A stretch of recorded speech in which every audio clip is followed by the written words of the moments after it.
standar. Jadi ketika kita bicara tentang muraqabatullah, maka standarnya adalah bagaimana cara kita mendapat muraqabatullah itu mengikuti sunnah Rasul sallallahu alaihi wasallam. Makanya ketika kita berbicara tentang muraqabatullah, tidak harus kita langsung kita kembali pada kitab Ihya Ulumuddin umpamanya. Walaupun itu penting, tapi di sana ada beberapa hadis yang berbicara tentang muraqabatullah. Kita bisa membaca kitab Riyadhus Shalihin bab tentang muraqabatullah. Di sana banyak hadis-hadis yang berbicara tentang muraqabatullah. Seperti hadis yang sudah kita sampaikan tadi, ittaqillah haitsu ma kunta, ihfazillah yatfadka, jagalah Allah, niscaya Allah akan menjaga kamu. Ya. Min husni islamil mar'i tarkuhu ma la ya'nihi. Jadi di antara tanda-tanda keislaman seseorang yang baik, yang sempurna itu adalah meninggalkan yang tidak ada gunanya. Kenapa seseorang bisa meninggalkan sesuatu yang tidak ada gunanya? Karena dia merasa diawasi oleh Allah Subhanahu wa ta'ala. Seseorang yang merasa diawasi oleh Allah, haruslah seluruh perbuatannya bernilai ibadah. Bernilai ibadah. Nah, ini adalah beberapa hadis yang berkaitan dengan muraqabatullah. Kita tidak menafikan bahwa pengalaman-pengalaman ulama kita secara individu ini juga bisa kita ambil manfaat. Tapi lagi-lagi bukan standar. Yang standar adalah Al-Quran dan As-Sunnah. Ini yang kita maksud dengan musahabatul mutafaqqihin dan yang multazimin dan sunnah. Jadi kita harus nanti bersama orang-orang yang tafaqquh fiddin dan orang-orang yang iltizam, yang komitmen dengan sunnah. Bukan temuan-temuan atau pengalaman-pengalaman pribadi, walaupun itu penting kita jadikan sebuah pengalaman, tapi sekali lagi bukan mi'yar, bukan standar. Ma'asyiral mu'minin hafizullah. Yang ketiga, agar supaya kita senantiasa sampai kepada muraqabatullah, kita harus senantiasa bertaubat, at-taubah wal istighfar. Kita harus senantiasa bertobat, beristighfar, minta ampun kepada Allah Subhanahu wa ta'ala.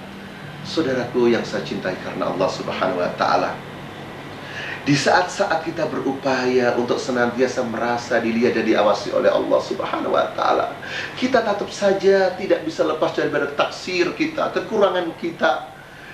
Karena kita adalah manusia dengan segala kelemahan kita, ya, kekurangan kita, kealpaan kita. Maka kelemahan-kelemahan kita itu harus ditutupi dengan at-taubah dan istighfar. Tidak ada satupun manusia di dunia ini yang tidak kurang, tidak lemah. Bahkan manusia dengan jelas divonis oleh Allah Subhanahu wa ta'ala menjadi makhluk yang lemah, atau dijadikan oleh Allah sebagai makhluk yang lemah ketika kita tidak kembali kepada Allah. Wa khuliqal insanu dha'ifa, dan diciptakanlah manusia dalam keadaan lemah. Dan kita akan menjadi kuat adalah biimanina, dengan keimanan kita. Kita akan menjadi kuat bitaubatina, dan selalu taubat kita kepada Allah Subhanahu wa ta'ala. Saudaraku yang saya cintai karena Allah, naam, kita mungkin adalah aktivis-aktivis dakwah. Naam, kita mungkin adalah orang-orang yang dianggap oleh masyarakat sebagai tokoh masyarakat. Bahkan ada yang mengatakan kita adalah ulama, ya. Akan tetapi, saudaraku sekalian, kita adalah manusia. Mungkin di saat kita beraktivitas dakwah ini, suatu saat terlintas dalam pikiran kita agar dikatakan aktivis dakwah. Suatu saat ketika kita menyampaikan ajaran Islam, terlintas agar kita dikatakan orang yang alim.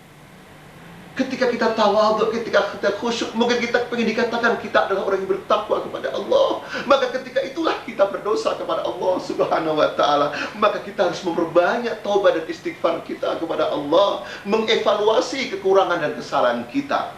Jangankan kita yang lemah ini, wahai saudaraku sekalian, hafizakumullah, Rasulullah sallallahu alaihi wasallam, manusia yang terbaik di jagat raya ini, manusia yang telah diampuni oleh Allah Subhanahu wa ta'ala, tapi setiap hari beliau selalu istighfar, minta ampun kepada Allah Subhanahu wa ta'ala, tidak kurang daripada 70 kali, bahkan 100 kali.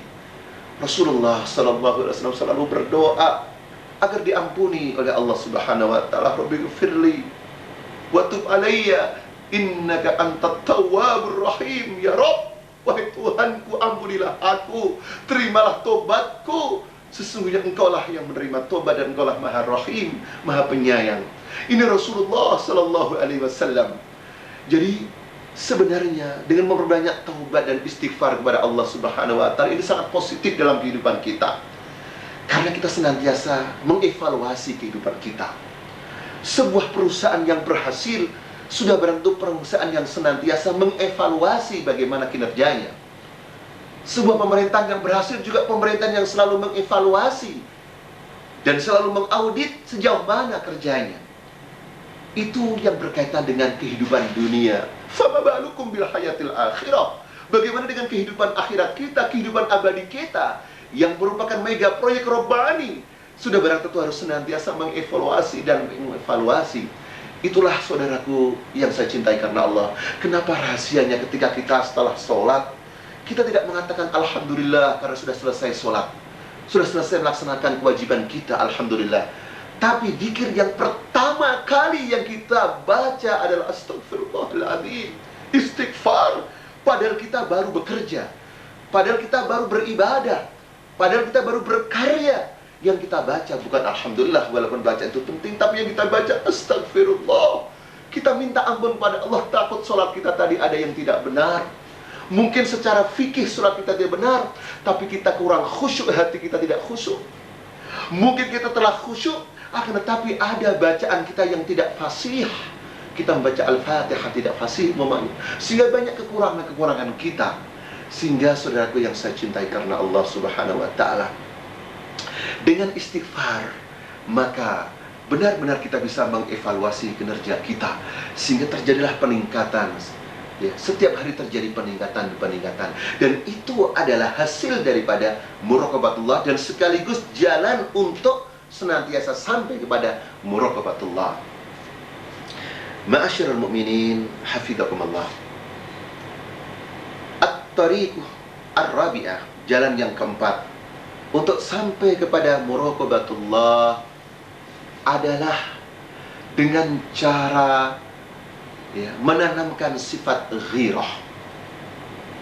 Ghirah yang artinya cemburu, yaitu dengan cara melarang diri kita dan masyarakat untuk berbuat kemungkaran dan perkara-perkara yang diharamkan oleh Allah Subhanahu wa taala.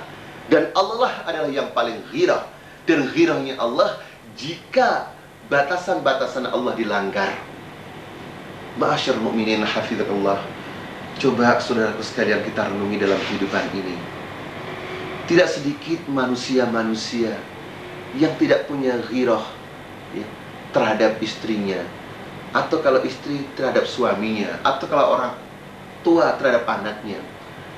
Coba betapa banyak anak-anak kita yang ketika belajar itu sebenarnya bagian daripada Islam, akan tetapi dalam sistem pembelajarannya tidak sesuai dengan ajaran Islam. Anak kita sudah besar, ketika belajar membuka auratnya, terjadi pergaulan bebas, dan kita setiap hari melihatnya. Tapi tidak ada sedikit pun berontak dalam jiwa kita untuk merubah fenomena itu. Kalau sudah demikian berarti kita tidak akan sampai pada muraqabatullah, karena kita tidak merasa diawasi oleh Allah ketika melihat perkara yang haram seperti itu. Makanya saudara sekalian, dalam athar dikatakan la yadkhulul jannata dayyus, tidak akan masuk surga orang yang tidak punya cemburu. Tidak cemburu pada keluarganya, tidak cemburu pada masyarakatnya. Mereka berbuat maksiat tapi diam-diam. Yang penting saya aman, yang penting saya benar. Dan itu tidak benar dalam Islam. Dalam Islam tidak dibenarkan orang mengatakan yang penting saya benar, yang penting keluarga saya benar. Tapi kita tidak boleh mendiamkan masyarakat yang tenggelam dalam kemaksiatan. Ketika kita mendiamkan masyarakat dalam kemaksiatan, maka itu status kita adalah syaitanun akhras, setan yang bisu. Ketika ada seseorang menganggap dirinya alim atau menganggap dirinya saleh, tapi lihat rakyatnya terzalimi, tapi lihat MPR dan DPR tidak berfungsi.